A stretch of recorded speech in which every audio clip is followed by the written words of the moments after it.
to day by day,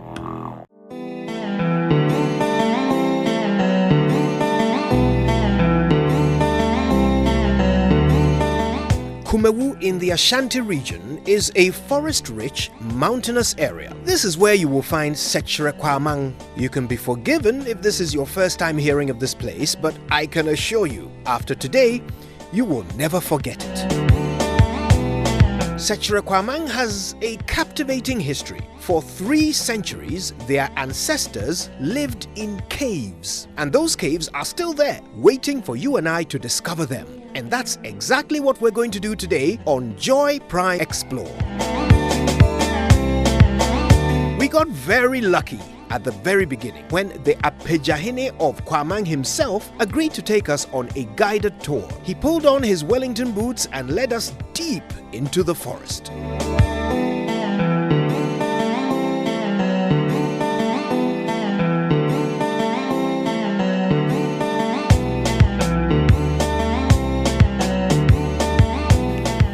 So Nana, tell us about this place. Yeah, here it's called Nframabuom, but it's annex, Nframabuom Annex.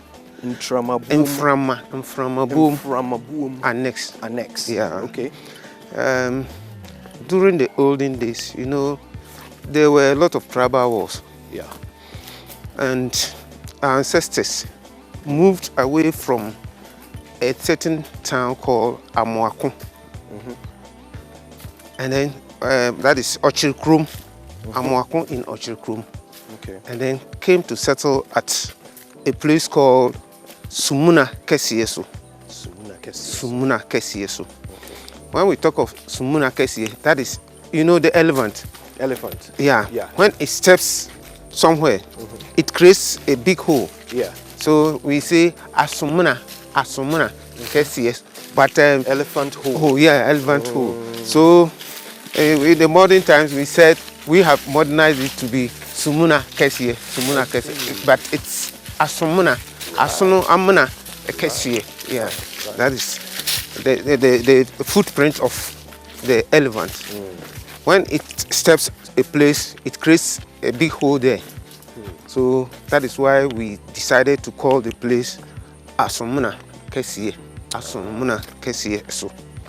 Suddenly, the clear path we had been walking on disappeared over a steep edge. This is where most people would turn back, believing they can go no further. We certainly would have if we didn't have Nana with us. But over 4 centuries ago, when Kabie the hunter got here, he decided to keep going. And that's how he discovered the famous Nframabuom, the Windy Cave. So during those days, you know, because of the wars, tribal wars, our ancestors had to find a place where they could get themselves saved. So it was one night a hunter within our ancestors decided to go on an expedition, hunting expedition. Right. So fortunately, when he came down this way, he detected this cave, thinking there were animals in it, so that he could make a good hunt there. He entered the place and realized it was a safe place for people to live. Oh. Yeah. So he passed the night there. So the next day he came to the town and got the chief informed about what he had seen. Right. Then the chief decided that, okay, then they should come. The linguists and other people should follow him and then come to look at the place if it will be convenient for them to come and then stay. Right. So they decided to, they came and inspected the place and then went back to report to the chief that the place was safe for them. So when they came and inspected the place, they realized it was a nice place where people could live. Right. So they went back and then got the chief informed about what they had come to see. You know, during those times, the people were not many.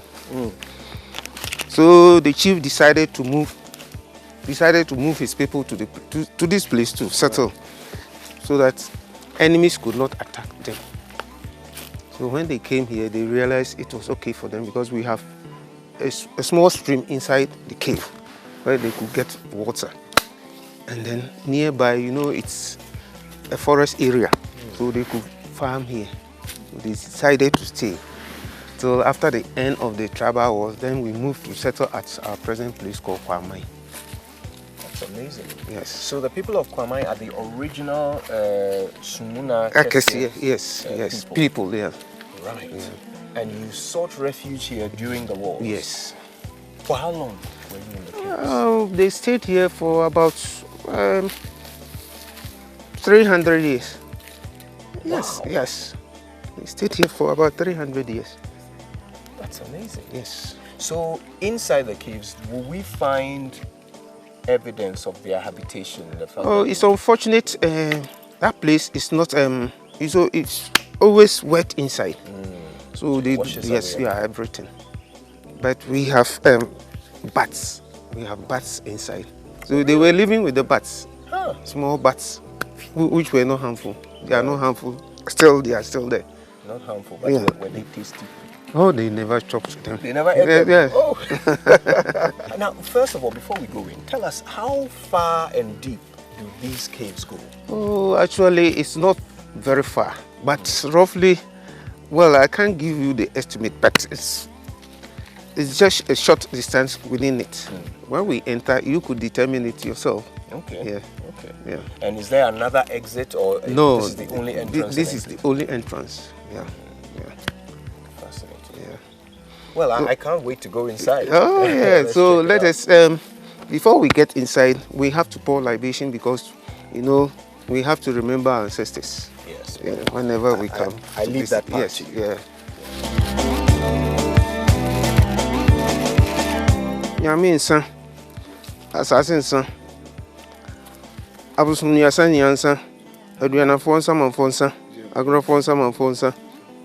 Enye boni bi. Na na chiri nsa o, na beye nsa, na brichum nsa. Enye boni bi. Ewie ye ho na enya ahoho. A ombehwe buo mu. Omo free Joy FM. Eja ebuo ye di ho akoni aba. De bia ebo mpaye. Ti enya adumfo omedum yen entimi mesi dai wo soro ha na emetra ha na ahanya krabehwe enya sika mfrim entimi fasiesi oman ene wo mabawo ewura mu ache umeje nsan no nipa boni ni bi e ka no nko ni be wura buo mu obeka se yenka mu de obi ntonsa enhira no busue ni mumma no nkokomo so emo no so awie kete e hye nyina yenkwa so Pia.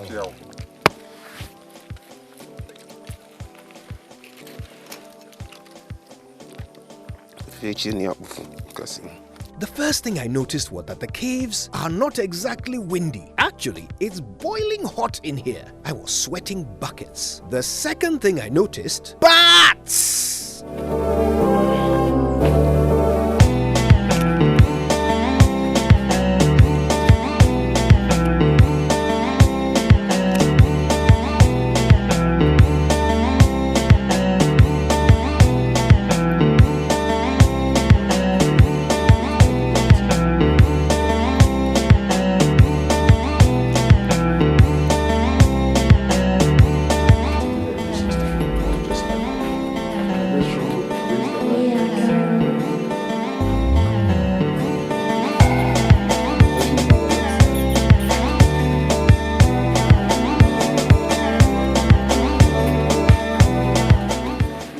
Bats? Yeah. Wow.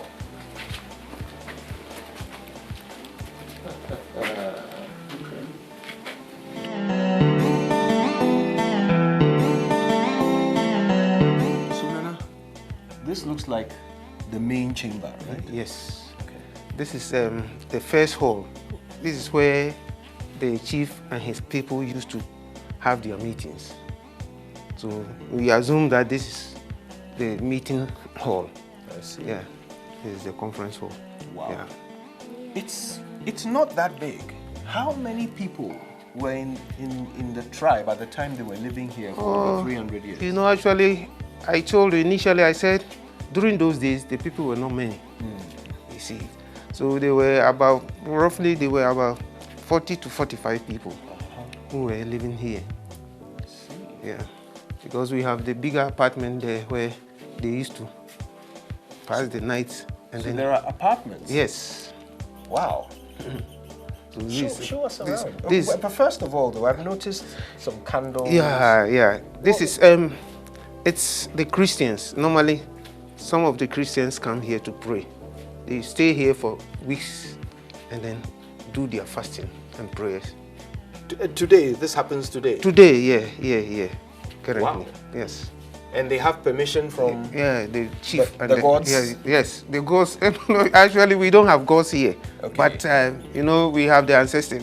We assume that the spirits of our ancestors are still living with us. So when we come here, that is why we normally pour libation when we are around, just to invoke their spirits so that they will guide us as we move around. So how do the Christians get over that hurdle? Do they also have to pour libation? No, the Christians don't have to pour libation, but we demand a drink from them. So when they leave, then we have to decide. And do that for them. Yeah. I see. Yeah. And they do that to this day? They still come here? They still come here, yes. Interesting. Yeah. Like you see, that is why we have the candles there. Recently, some were here. You see. Have you realized how Christians love dark corners? We should start charging the churches a special rate for accessing such places for their activities. If we play our cards right, there could be a whole sub-industry of Christian tourism. Well, the pastor will sit on it and then do whatever he wants to do. Interesting. Yeah. All right. Well, I see many chambers around us. Yeah. So walk us So around. we're going this way. Okay. This is the first part we've taken. After seeing all this filth, I was even more convinced that these Christian groups ought to pay for the use of these sacred spaces. We could call it the sea levy. Oh boy. It's a disadvantage to be tall.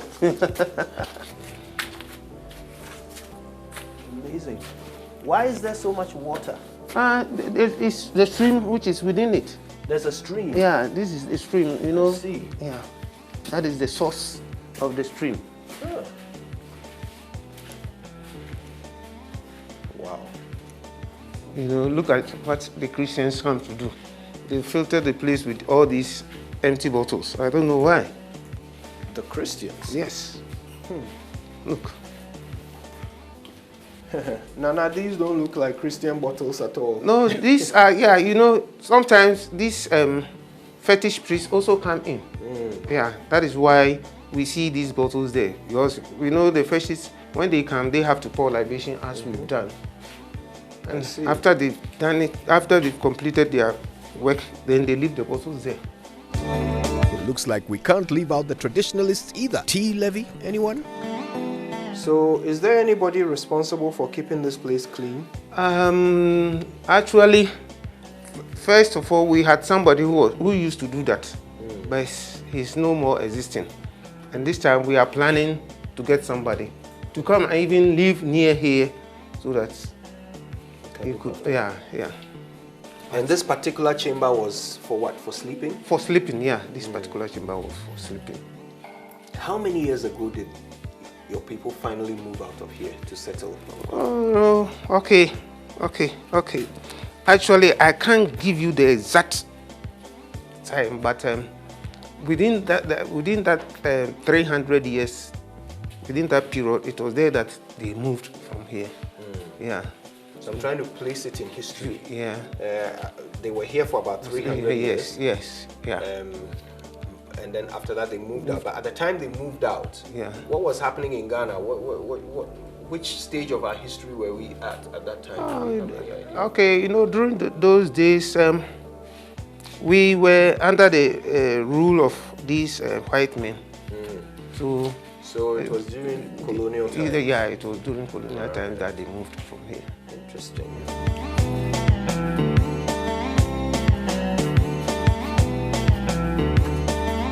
Wow. This place, yes, this place is so low that we could make our way through to the other end through this side. But it's so low that you have to put your bare hands on the floor to crawl. Yeah. I see. And what was this place for? Oh, this place, in fact, you know, sometimes people also come to relax here when they were here. I see. It could also serve as part of the sleeping place. So these bats, these bats have lived here for hundreds of years? Yes. Are they dangerous? No, not at all. You see, they only move out during the night to find food. And then when it's getting to the morning, they return and then come to stay back. I see.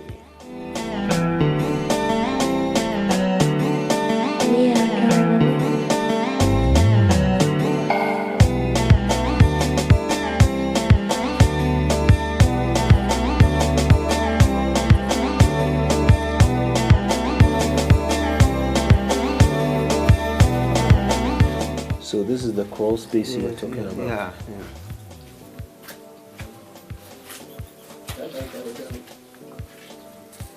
I see. So people would crawl under this and it will lead to another chamber? Yeah. Wow. So I suppose if there was danger, they have somewhere to run to. Interesting.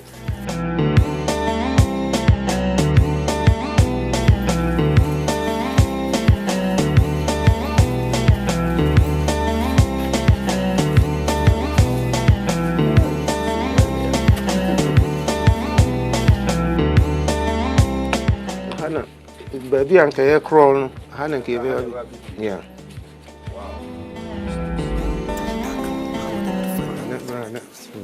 So Hannah, how bad no hapa? They'll have candles, I'm sure.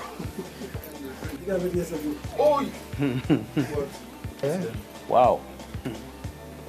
Back in the day, there were no flashlights. Yes. How were your people able to find their way through these caves? You know, within the Ashanti traditional area, we have what we call this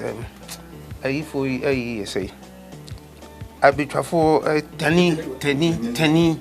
Right. Yes, that is you know, the branches of palm tree, the dried ones. They tie them up in bundles and then light it. They use that as their lights. Wow. Yes. I see. Well, there's a breeze. Yes. It seems there's oxygen flowing through here quite freely. Yes. Where is it coming from? Well, I think there are yeah. some holes. Yeah, that is what we assume, but we don't know. Actually, we can't determine where it comes from. Wow. So have any, government officials come to, I want to see those bats close up. Yeah. Have any officials come to identify the species of these bats? Oh, yeah. Well, government officials have never come here, but we have students from UST. They normally come here. And even at the moment, we have 2 guys who are studying these bats. So they come here during the night. Wow. That's a job I'd rather not do. Amazing. So we come back to the first apartment.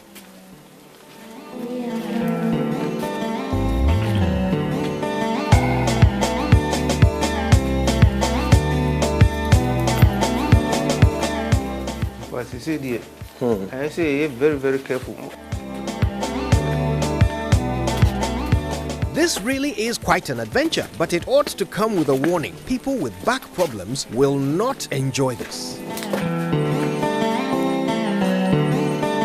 I really am blown away by the idea of an entire community surviving in this cavernous subterranean space for 300 years. How did they do it? Where did they get water? Well, as it turned out, the answer was just next door. So, what is this?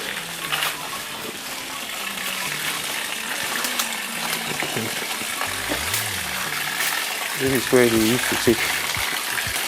This is The water they used to drink. This is their drinking water. Yeah. So it's a stream that runs through the caves. Yes. How clean is the water? Well, you know, once we see it like this, we think it's okay. So we just take it.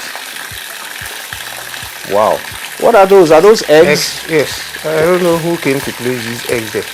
And what's the purpose of doing that, we can't tell. Normally, what are these eggs used for? Okay. You know, according to the Persian priest, they use it as some symbols for their prayers. Okay. Yeah. You think maybe somebody was trying to curse somebody? Probably. Well, it was some personal issues that he placed those things there. But I don't think it's a curse. Maybe when you want to curse somebody, you have to split it. Oh, yeah. Okay. Yeah. So, Nana, apart from the bats, what other wildlife is in this area that you are aware of? Oh, well, we are aware of these grass cutters and then antelopes. Oh, yeah. Wow. Do you sight them often? And sometimes we see deer too. I see.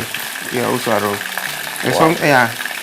when it's getting closer to the night, when you come around, they sometimes come here to drink water. Oh, so you've seen them before, just drinking? Yeah. That would be beautiful. But the moment they see you, they run. Yeah. Do you have snakes? Yeah. It's rare, but sometimes we come to meet some of the snakes inside. Oh, that must be. And they are not harmful too. But when you see them, they even try to hide themselves from you. Yeah.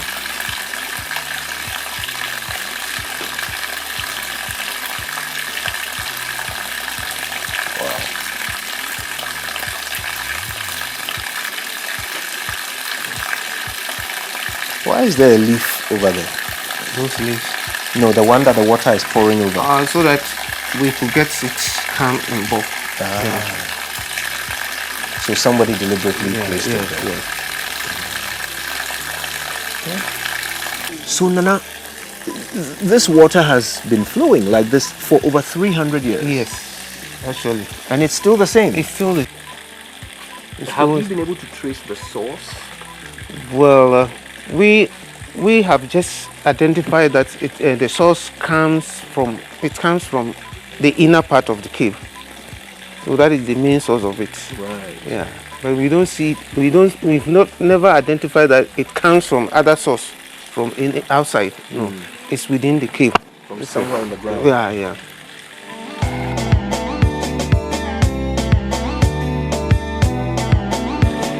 That is why we've decided that we need somebody. At least we need people who could come to help us so that we develop the place very well. And then make sure the history is reserved for even the younger generations to be able to tell whenever somebody comes in to have a look at the place. Yeah.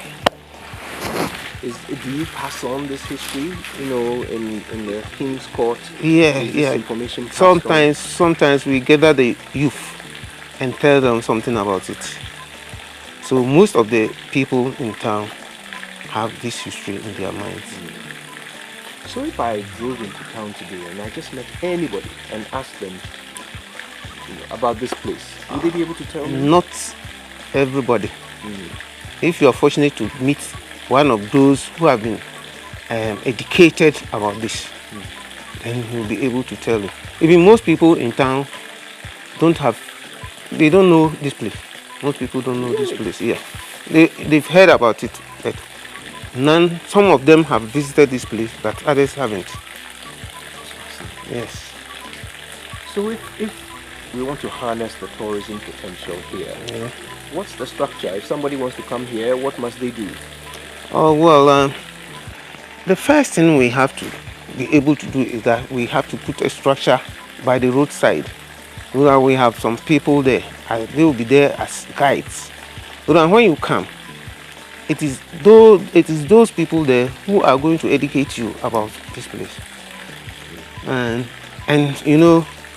once we don't have a lot of people coming here, we find it very difficult to get people to stay there, because how are we going to pay them? It's not every day that people come to visit this place. They come, sometimes they'll be here at certain times, Even about 3 months, you will not get anybody apart from the Christian. That's all. So what you're saying is that it needs investment. Yes. You need to set it up and then advertise. Yes. And then you start seeing people do it. Yeah. Wow.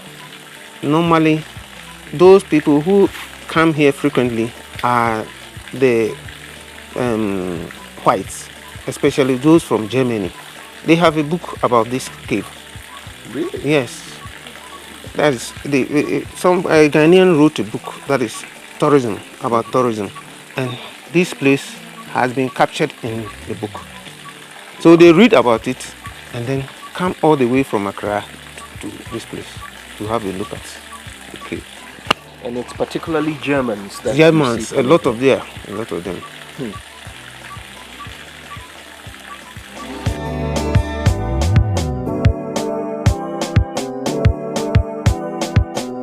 It's fascinating that so much of a people's history, 300 years of their lives, could have occurred there, with most of them bent over double for the entirety of their lives as they hid from their enemies successfully, because obviously the people survived now to create the community of Kwaman. But these caves are quite an experience. Just being in them makes you feel like you've traveled through time to a period when technology did not exist. Everything electronic that we had felt alien in there. It's a feeling that many people would pay a fortune to experience because the world is now so completely automated. So if you want to really get back in touch with nature, I recommend these caves. It's a trip through time, and that's priceless. One thing this show has taught me is that everywhere in this country there are beautiful tourist attractions right next to impoverished communities that know very little about the history or value of these attractions. Is Sechere Kwamang any different? Is the community harnessing the massive potential of these caves to bring prosperity and wealth to their citizens?